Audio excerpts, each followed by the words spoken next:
Podemos tomar o seu assento, querido, nessa noite. Salve a todos com a paz do Senhor Jesus. Salve a todos com a paz do Senhor Jesus. Glória a Deus. Quantos irmãos já procuram o texto que a hora não nos espera? Lá na carta aos Efésios, capítulo de número 6. Eu quero aqui neste momento estar externando a minha alegria, primeiramente a Deus, porque desde o congresso da Jubrac, o Senhor tem feito grandes coisas na minha vida. E eu tenho ficado assim maravilhado com o que o Senhor tem feito na minha vida.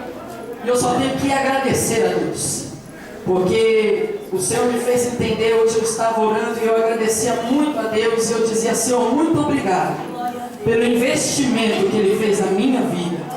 E o Espírito Santo, quando eu orava, eu dizia essas palavras. Ele me fez entender que eu deveria estar pronunciando essas palavras para os irmãos nessa noite. Queridos, o Senhor investe nas nossas vidas.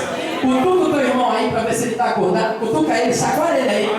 Chacoalha ele com unção. Olhe para ele e diga com toda autoridade: o Senhor investe em você. Agora fica a pergunta: o que é que estamos fazendo com o investimento de Deus? Estamos colocando ele na obra do Senhor ou estamos desperdiçando ele com qualquer coisa? Querido, aproveite o investimento que Deus colocou nas suas mãos. Eu agradecia muito a Deus porque o Senhor tem sido muito bondoso com a minha vida. Eu agradeço Ele mais uma vez, porque se não fosse pela misericórdia do nosso Deus, eu nem poderia estar subindo neste púlpito e eu não estaria aqui nessa noite. Também quero agradecer ao Fabinho, a irmã Josi, toda a direção da Jubrac, toda a Jubrac aqui de Vila São José. Que Deus abençoe, o culto está maravilhoso. Eu tenho certeza que o sorriso de Deus nessa noite está de orelha a orelha. E quem concorda comigo, dá uma glória a Deus bem forte aí. Também quero agradecer a todos os meus intercessores que vieram comigo nessa noite. Queridos, Deus tem uma palavra para mim e para você aqui. Quantos creem isso? Deus tem uma palavra. Eu estava orando e eu pedi a Deus, desde quando terminou o congresso da Jubrac, que o Senhor colocou essa palavra no meu coração, e ela está fervendo no meu peito. E nessa noite eu quero profetizar que o efeito que ela fez na minha vida irá fazer na sua vida também. Quantos estão preparados para serem modificados pela palavra de Deus? Aleluia. Carta aos Efésios, capítulo de número 6, versículo de número 10 em diante.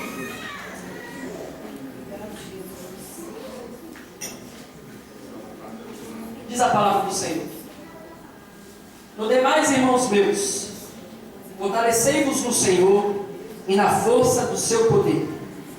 Revesti-vos de toda a armadura de Deus, para que possais estar firmes contra as astutas ciladas do diabo.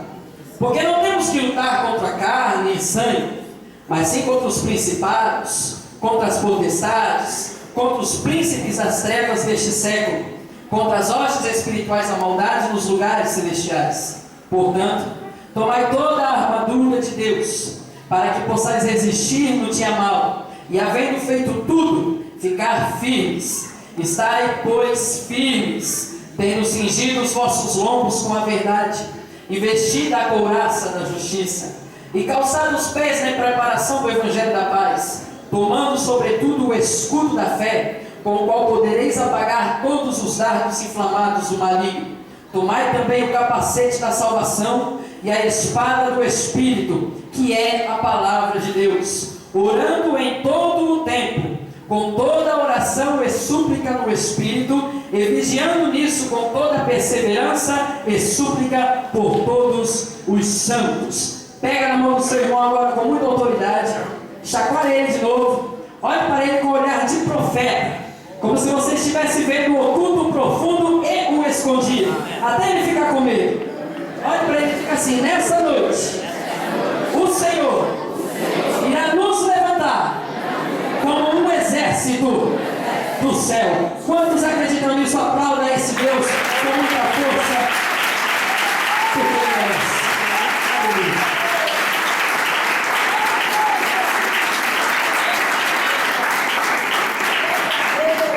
Queridos, quando nós estudamos um texto da palavra do Senhor, um livro, uma história, é muito interessante que nós venhamos a conhecer também o contexto em que essa história foi escrita. E a carta aos Efésios, ela é uma carta interessante exatamente pelo contexto em que ela foi escrita. Paulo, quando ele escreve essa carta, Paulo ele estava preso, Paulo ele estava em cárcere, Paulo ele era um prisioneiro. E por ser prisioneiro, ele estava ali vendo homens, ele estava ao lado de homens que também eram prisioneiros, e ele via muito sofrimento, ele via soldados a todo tempo, ele estava em um contexto de aflição, ele estava em um contexto de luta, ele estava em um contexto de deserto, ele estava em um contexto de prisão. Porém, mesmo assim, mesmo estando preso, Paulo ele escreveu a carta aos Efésios. E aqui eu já aprendo uma lição para a minha vida e quero aplicá-la na vida dos irmãos que estão me ouvindo. Não importa, queridos, o contexto em que estamos vivendo. Não importa se a nossa família está passando por uma dificuldade. Não importa se nós estamos passeando por um deserto. Não importa se o nosso momento de hoje é um momento de vale, é um momento de prisão. Nesta noite o Espírito Santo está dizendo para mim e para você que mesmo em momento de prisão, Ele nos capacita para produzir. Mesmo Paulo estando preso, ele produziu a carta aos Efésios.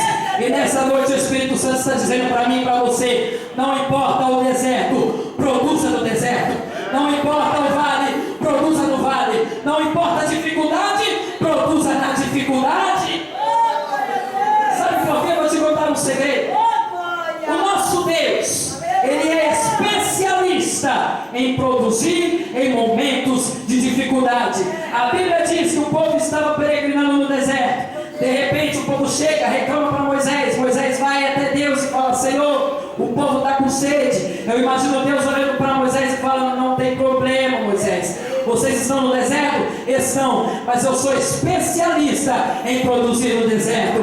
Toca na rocha, fala com a rocha que a água vai brotar. Outra vez chega Moisés até Deus e fala: Senhor, o povo está com fome, o povo quer comer. Deus olha outra vez para Moisés e fala: Moisés, não tem problema, eu sou especialista em produzir no deserto. Diga para eles que amanhã de manhã o maná estará fresquinho na porta da tenda de cada um. Outra vez Moisés chega para Deus e fala: Senhor, o povo cansou de maná, o povo quer variedade. Deus olha para Moisés e fala: Moisés, eu já disse para você que eu sou especialista em produzir no deserto. Diga ao povo que eu vou mandar a carne para que eles comam. Irmão, nessa noite o Espírito Santo está dizendo para mim e para você: nesse deserto que você passa, o Senhor irá produzir. Produza em meio à dificuldade. E Paulo ele produz essa carta. E quando ele produz essa carta, ele faz ela com um tema interessante. O tema de Efésios principal é a relação entre Cristo e a igreja. E eu não posso falar de relacionamento entre Cristo e a igreja sem falar da volta de Jesus. Eu não posso falar de relacionamento de Cristo com a igreja sem antes dizer que esse relacionamento está próximo de ser consolidado na mansão celestial. Que esse relacionamento está próximo de ser consolidado nos céus. Ontem mesmo eu estava no curso, eu estava estudando, e a professora ela começou a falar sobre Israel, sobre as coisas que estão acontecendo lá em Israel. E quando ela foi falando, eu pude entender através da palavra do Senhor que os sinais estão se cumprindo. O que está acontecendo em Israel é o que a Bíblia diz que iria acontecer nos últimos dias. Então, querido, se atente, porque o fim, a volta de Cristo está muito próxima. E por estar muito próxima, o inferno tem se levantado de uma forma perturbadora, muito grande contra a igreja de Deus, porque ele sabe que o tempo dele está acabando.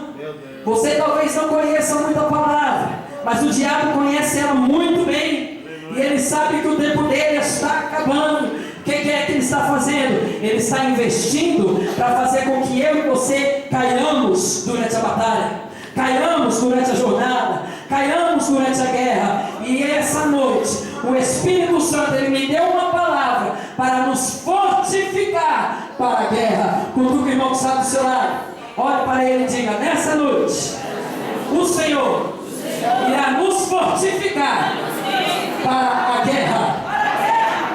Porque não dá para cair em meio à guerra. Se cairmos em meio à guerra, seremos alvo fácil do inimigo. E estudando um pouquinho profundo sobre guerra, eu pude ver que um soldado, quando ele está em guerra, ele tem 4 elementos para que ele seja um bom soldado, para que ele tenha um desempenho na guerra. Ele necessita de 4 elementos. Eu disse quantos elementos?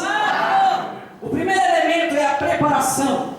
Um soldado, antes de ir para a batalha, é necessário que ele se prepare, tanto mentalmente quanto fisicamente. Porque se no meio da batalha a sua mente ficar perturbada, ele ficar fragilizado, ou ele se cansar por conta do seu físico, ele vira alvo fácil do seu inimigo. Portanto, é necessário que o soldado tenha uma preparação. Não só isso, o segundo elemento de um soldado para ir para a guerra é que, além da preparação, ele também conheça muito bem o seu inimigo. Ele não pode ir para a batalha sem conhecer o seu inimigo. Ele não pode ir para a batalha sem saber os pontos fracos do seu inimigo. Por quê? Porque certamente o seu inimigo conhece o ponto fraco do soldado. Então é necessário, para que ele não morra durante a batalha, que ele conheça os pontos fracos, que ele conheça o seu inimigo. Não só isso, mas também, além da preparação, além de conhecer o seu inimigo, um bom soldado ele tem que estar bem armado. Ele precisa ter um armamento de qualidade. Ele precisa ter um armamento que não vai deixar ele na mão, porque qualquer munição que falte pode ser a diferença entre vida e morte enquanto ele estiver em campo de batalha. Então é necessário que ele tenha um bom armamento. E por último, o quarto elemento é que ele também leve consigo um kit de socorro, porque nós não sabemos o que pode acontecer durante uma batalha. Ele pode ser ferido, ele pode ser acometido de uma doença, e é necessário que ele tenha curativo, é necessário que ele tenha remédio para suprir a sua enfermidade, para suprir a sua fragilidade. E quando eu entendi isso, e olhei para Efésios 6, do versículo 10 até o versículo 18, a qual nós lemos, nós percebemos direitinho que, na verdade, Paulo ele está descrevendo uma guerra. Paulo, do versículo 10 ao versículo 18, ele está nos dizendo: olha, a vida é uma batalha espiritual, e não adianta fugir da guerra. É necessário antes nos prepararmos, é necessário antes conhecermos os nossos inimigos, é necessário antes nos amarmos com a armadura de Deus, e é necessário antes termos o nosso kit de socorro para nós não cairmos diante do nosso inimigo. Paulo ele nos dá direitinho os 4 elementos de guerra, os 4 elementos de uma batalha. O primeiro elemento se encontra aí no versículo de número 10, sobre a preparação. Ele diz: no demais, irmãos meus, fortalecei-vos no Senhor e na força do seu poder. Paulo aqui, olha para mim, Paulo aqui, ele está nos falando acerca de uma preparação mental e também física. A preparação mental é quando ele fala: fortalecei-vos no Senhor. O verbo fortalecer, de acordo com o dicionário da língua portuguesa, também pode significar tomar coragem, ser encorajado. E aqui eu começo a entender que Paulo ele está nos dizendo no demais, irmãos meus, tomem coragem no Senhor. E aí vem uma pergunta para mim: em quem estamos tirando coragem? Estamos tirando coragem do pastor? Estamos tirando coragem de instituições? Estamos tirando coragem de religião? Ou estamos tirando coragem de um Deus vivo? Ou estamos tirando coragem de um Deus que não tem inimigo que possa com ele? Homem é falho, homem erra, instituição é falha, instituição erra, mas o meu Deus ele é firme. Querido, nessa noite, tome coragem no Senhor. A Bíblia diz que certa feita o exército filisteu foi até Israel e começou a zombar de Israel.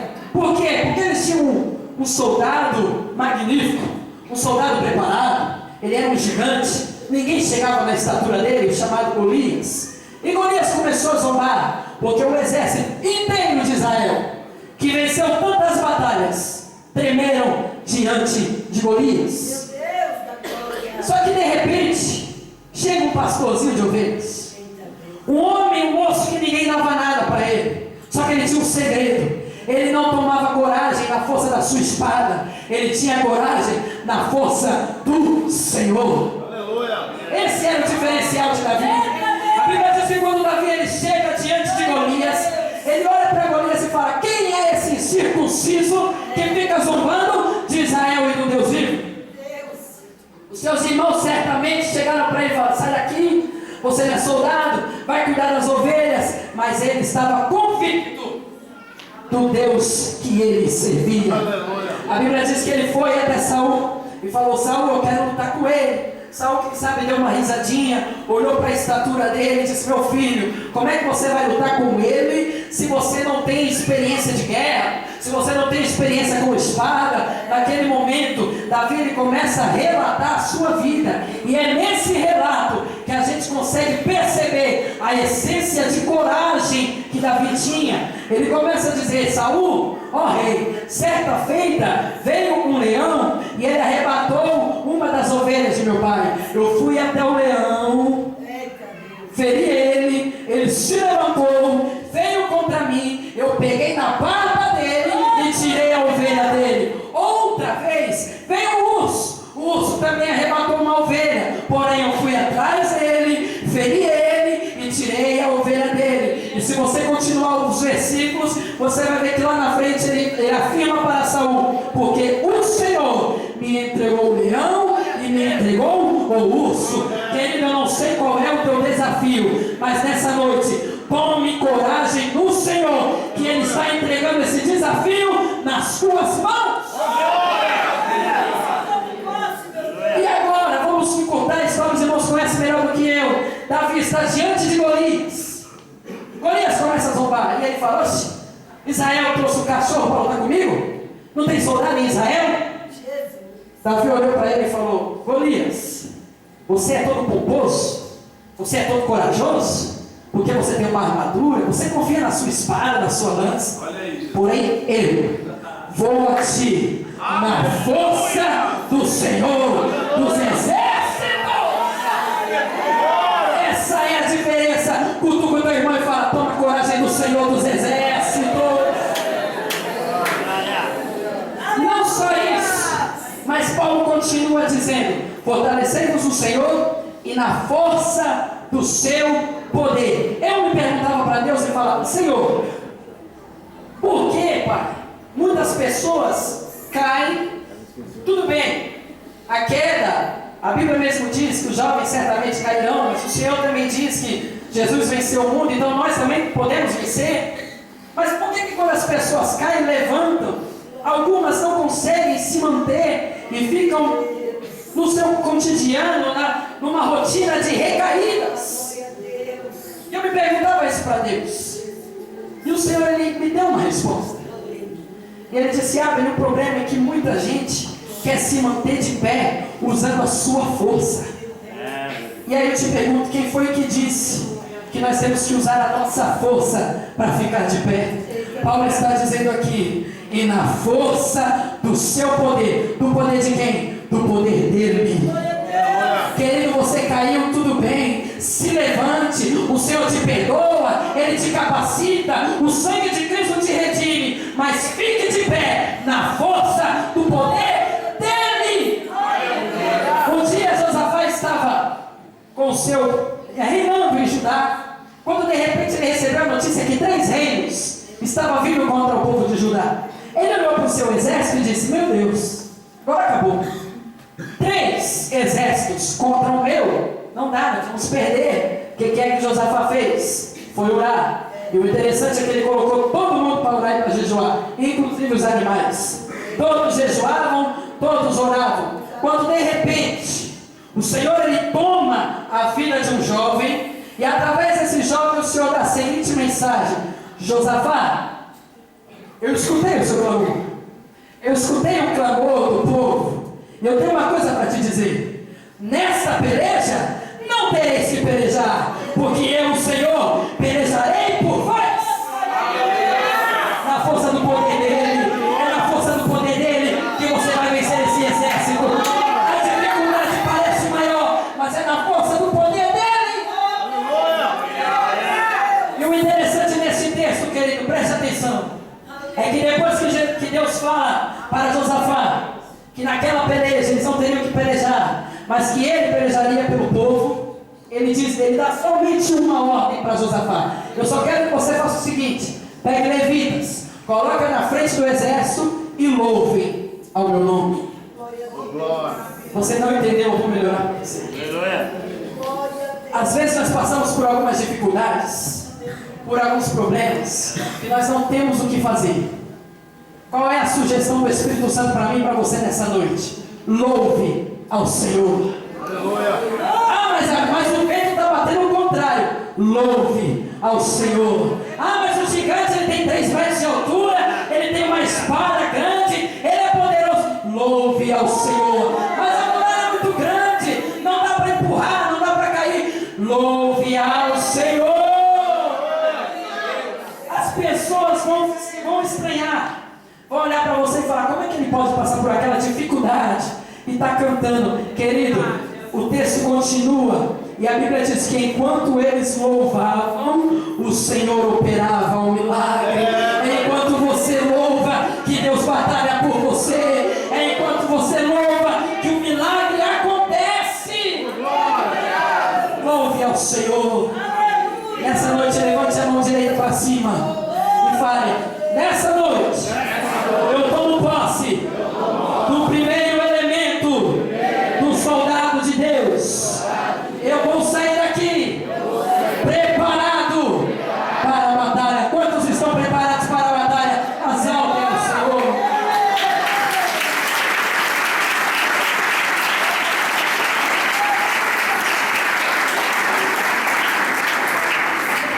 O segundo elemento de um soldado em meio à guerra, além da preparação, além dele ter certeza que o Senhor está lutando com ele, além dele ter tomado coragem do Senhor, é ele conhecer bem o seu inimigo.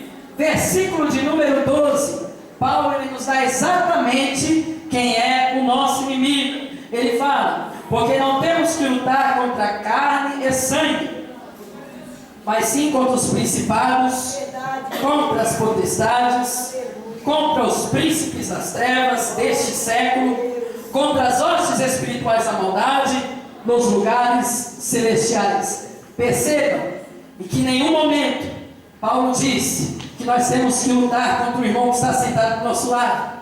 Perceba que em nenhum momento Paulo diz que nós temos que lutar com aquele irmão que me substituiu no grupo de louvor. Perceba que em nenhum momento Paulo falou para nós lutarmos contra aquele regente que não coloca o hino que eu quero que ele coloque.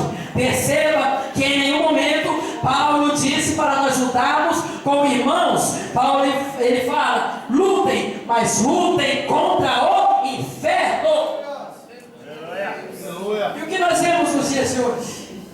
Muitos estão se levantando contra o próprio irmão. E Paulo, no começo do versículo, ele fala: não temos que lutar contra a carne. Carne fala de semelhança. Todos aqui somos carnes, portanto todos somos semelhantes. Porém Paulo vai mais além: não temos que lutar contra sangue. Sangue fala de família, sangue fala de parentesco, sangue fala de irmãos.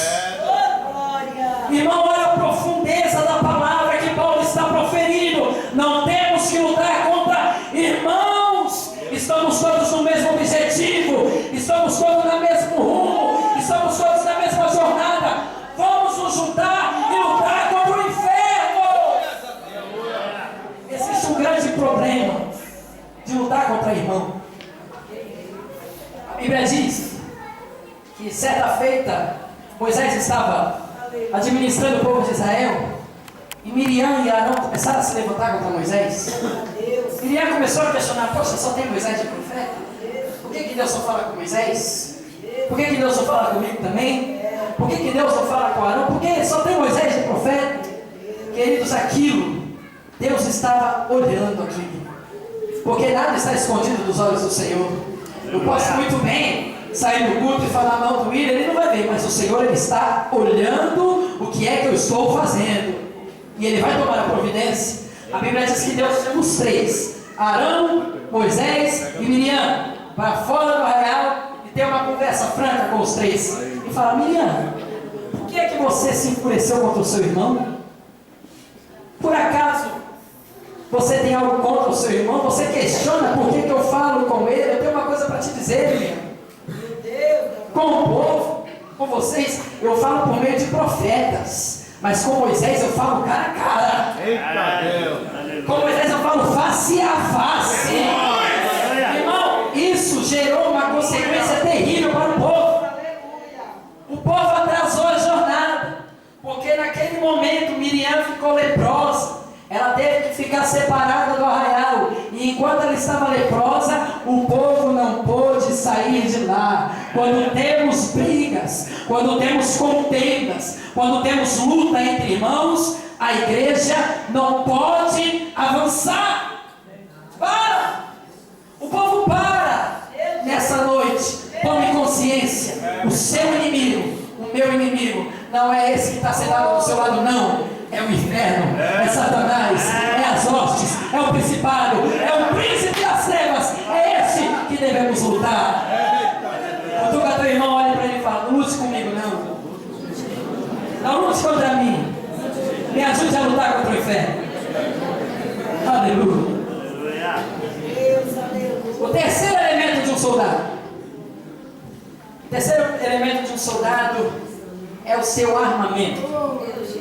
A partir do versículo de número 14 até o versículo de número 17, Paulo nos dá detalhes minuciosos do armamento do soldado cristão. Ele começa dizendo: estai, pois, firmes, tendo cingidos os vossos lombos com a verdade.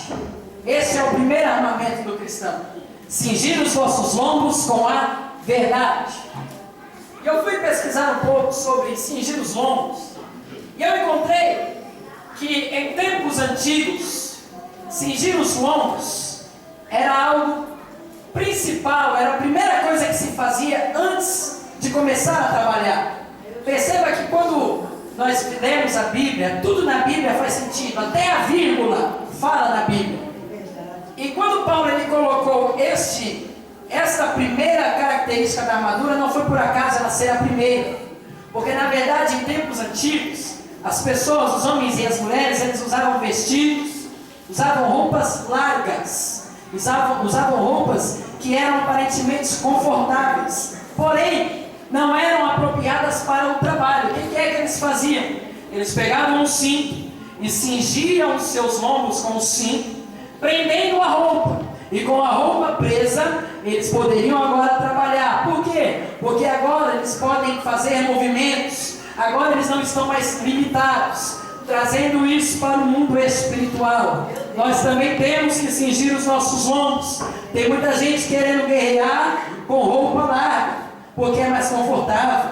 Com roupa larga, porque eu me sinto melhor, bate um ventinho, é melhor, roupa larga, é mais confortável. Mas não dá para guerrear se não estiver com o cinto da verdade prendendo a roupa. Porque na verdade, quando nós prendemos a nossa roupa, a roupa se ajusta no nosso corpo e nos mostra quem somos na verdade. E é por isso que esse cinto se chama cinto da verdade. Porque quando você coloca ele, a roupa, a armadura se ajusta em você e você mostra quem você é de verdade. E o Senhor, ele não quer soldado de mentira. O Senhor, ele quer soldado de verdade. É por isso que a Bíblia diz que o Senhor procura os verdadeiros adoradores.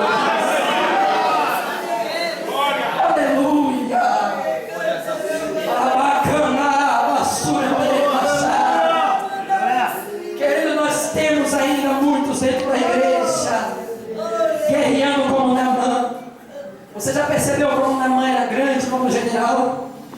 Naamã, quando ele chegava em campo de batalha, o inimigo tinha medo de Naamã, porque ele era um general de sucesso. Porém, atrás daquela armadura tinha um homem leproso.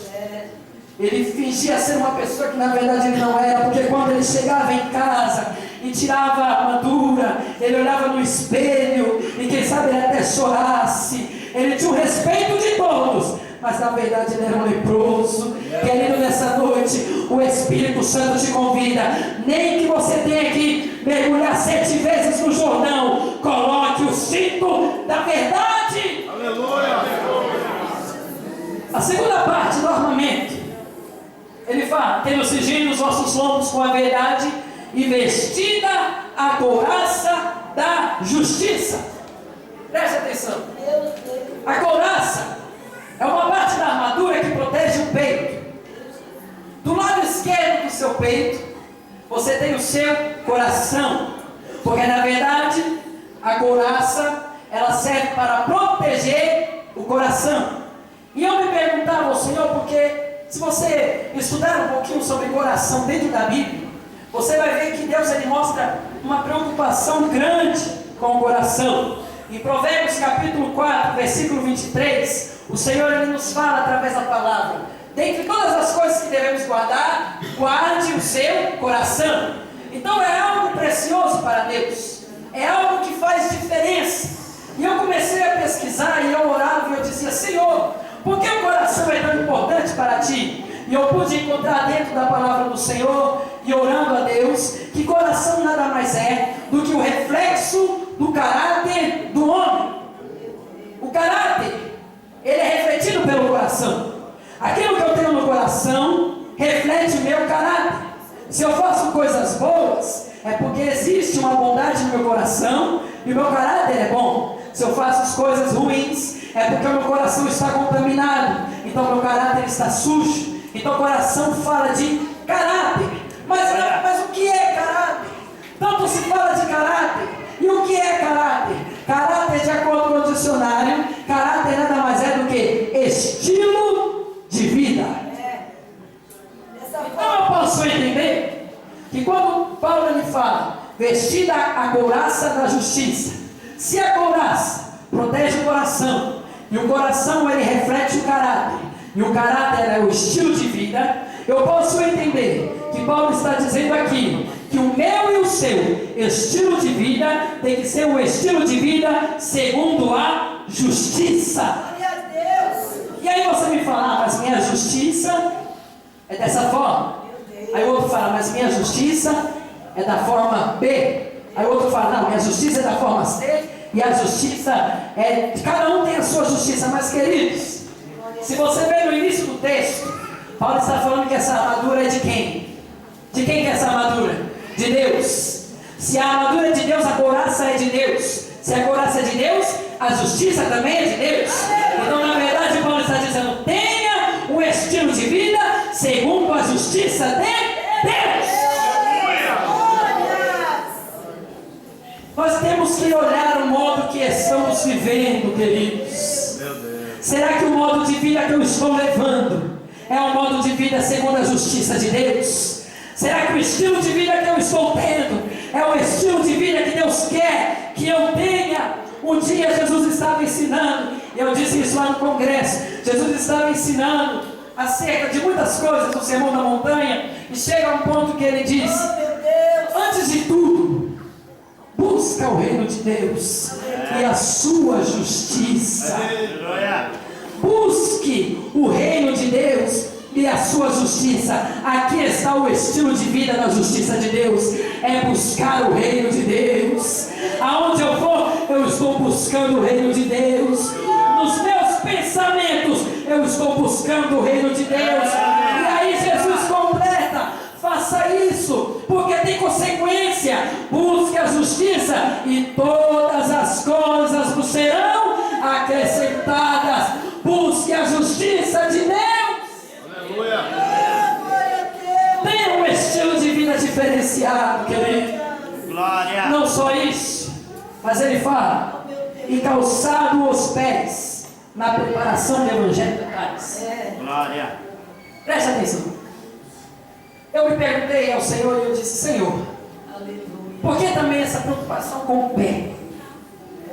Nós falamos muito sobre mãos, falamos muito sobre coração, falamos muito sobre alma, e de repente o Senhor vem com um aparato, com uma armadura especial para os pés. Eu me perguntava, e o Senhor me fez entender, porque na verdade, se eu ando descalço, eu posso pisar em pedras, e se eu pisar em pedras, ou até mesmo em prego, eu posso machucar os meus pés. E se eu machuco os meus pés, dependendo do ferimento que fez os meus pés, eu não consigo mais andar. E se tem uma coisa que o Espírito Santo não quer, é que a igreja fique parada. O Espírito Santo quer que a igreja esteja em movimento. O Espírito Santo quer que a igreja esteja em constante movimento, numa caminhada, numa jornada, rumo aos céus. Nós não podemos estar parados. Diga para o teu irmão: não fique parado, não estacione. É por isso que Ele nos dá um calçado especial para os pés, porque se estamos calçados, nós não ferimos os nossos pés e nós conseguimos andar. E esse calçado, ele é diferente. Ele fala que calçar os pés na preparação do Evangelho da Paz. Em Isaías, capítulo de número 40, versículo 3, Isaías, ele diz um texto assim: vós do que clama no deserto, preparai o caminho para o Senhor. Na verdade, Isaías, ele está nos trazendo uma alusão a João Batista, que viria antes de Cristo para preparar o caminho para Jesus poder disseminar o Evangelho. Mas se nós prestarmos bem atenção no texto, Isaías fala: vós do que clama no deserto. E aqui está uma característica importante da preparação do Evangelho. Sabe por quê, Matica? Às vezes não é tão fácil caminhar nos caminhos certos. A Bíblia diz que o caminho do céu é estreito, é com dificuldade, é apertado. O caminho do inferno é largo, é fácil, mas o caminho que leva aos céus é difícil. Às vezes é pedregoso, às vezes tem deserto. E Isaías está falando: vós do que clama no deserto, Ele prepara o caminho. Então, na verdade, às vezes o caminho da preparação do Evangelho tem um deserto, tem um vale, tem uma dificuldade para passar. Mas nessa noite eu tenho um segredo para te contar. Eu tenho uma novidade. Talvez você chegou aqui neste lugar passando por um deserto. Talvez você entrou aqui neste lugar se perguntando: Senhor, eu tenho feito a tua obra, eu tenho feito o teu querer, e esse deserto se atravessou na minha história e parece que eu vou morrer. Nessa noite o Espírito Santo está dizendo para mim e para você: é no deserto que o Senhor operou os maiores milagres. Nesse deserto que você está passando, o Senhor vai operar milagres. Vale a pena calçar esses sapatos e andar no Evangelho da Paz. Vale a pena acordar cedo, vir para a consagração, ficar o dia inteiro e agora à noite estar adorando ao Senhor. Para o mundo é até loucura, mas aqui vale a pena.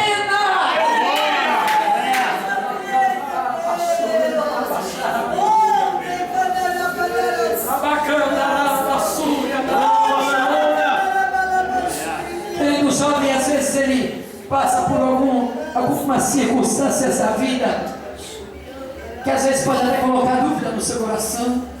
Você olha para os seus amigos, vê os seus amigos indo para a balada e eles são felizes com isso. Você vê seus amigos fazendo o que querem e parece que eles estão felizes. E você talvez olhe para si mesmo às vezes e fala: poxa, por que eu não faço isso também? Eu tenho a mesma idade que ele, eu tenho a mesma condição física que ele, por que eu não posso fazer isso também? Nessa noite o Espírito Santo está dizendo para você: vale a pena andar nos caminhos do Senhor. Vale a pena perder uma noite de sono para orar, buscar o Senhor numa vigília. Vale a pena acordar cedo para buscar o Senhor. Vale a pena, porque um dia a recompensa chegará.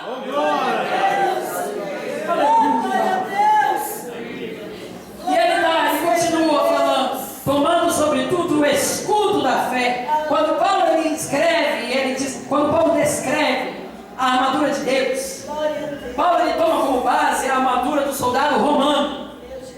E o escudo do soldado romano era um escudo diferenciado.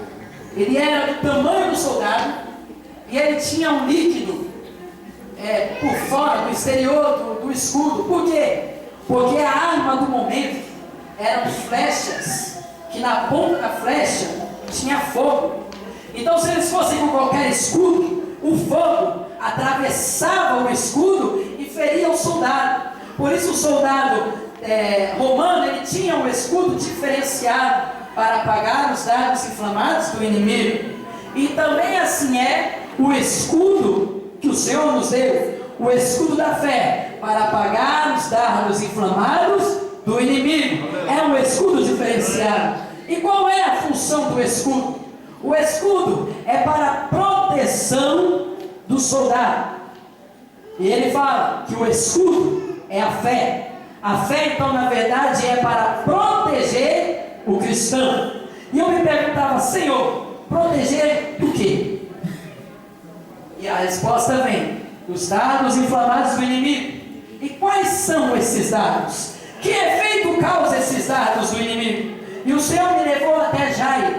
A Bíblia diz que Jairo estava com a sua filha doente. No começo do texto, a Bíblia diz que a filha de Jairo estava doente.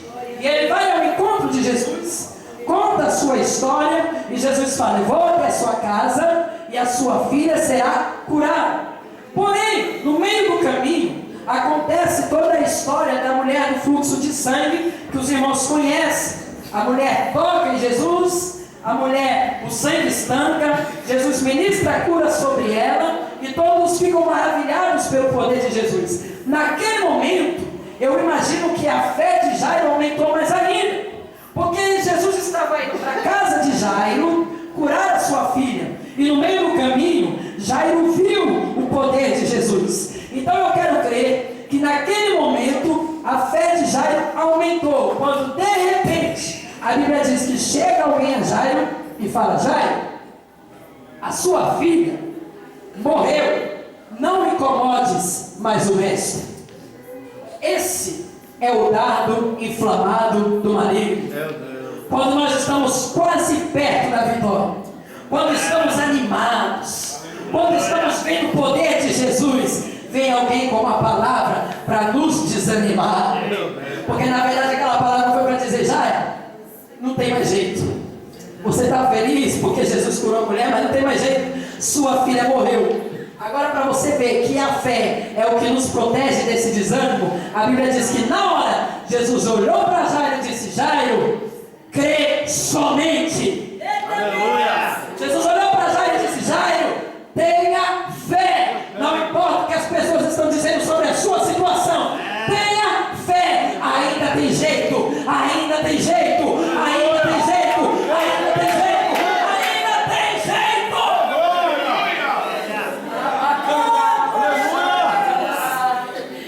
É por isso que a fé nos protege do desânimo. Quando vem o dardo inflamado, talvez possa até doer, talvez você possa até ficar em dúvida, mas é você lembra: não, o meu Deus é fiel. Não, o meu Deus tem poder e ainda tem jeito. Vamos adiante. E ele fala também sobre o armamento. Além de tudo que foi dito, ele fala: tomai também o capacete da salvação. Como eu já disse, Paulo ele teve como base a armadura do soldado romano. E o capacete do soldado romano era um capacete que não ficava só na testa, era um capacete que descia até o pescoço. É aquele capacete que talvez você já tenha visto alguma figura, que tem uma crina de galinha e tudo.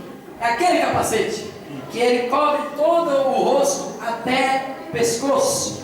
E o interessante é que o capacete romano, ele protegia a cabeça, os olhos, o ouvido,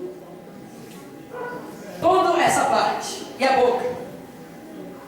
E eu estava lendo, e Paulo caracteriza esse capacete como o capacete da salvação.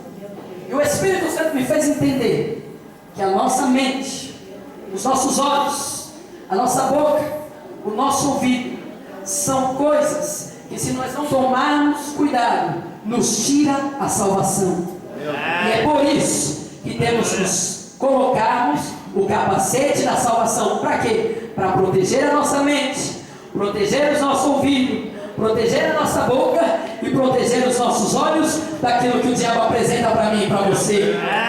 Proteger o nosso pensamento. Filipenses, capítulo de número 4, versículo de número 8 diz: quanto ao mais, irmãos meus, tudo que é verdadeiro, tudo que é honesto, tudo que é justo, tudo que é puro, tudo que é amável, tudo que é de boa fama, se há alguma virtude e se há algum louvor, nisso pensai. Proteja o seu pensamento, porque o pecado ele começa aqui. Se descer para o coração fica mais difícil. Coloque o capacete da salvação e proteja o seu pensamento. Proteja também o seu ouvido. Tem muita gente que não está ouvindo mais a voz de Deus, está ouvindo a voz da serpente. Ei, lembre-se que foi ouvindo a voz da serpente que Adão caiu, que Eva caiu. Ouça a voz do Espírito, ouça a voz do Senhor. Para de ficar ouvindo fofoca,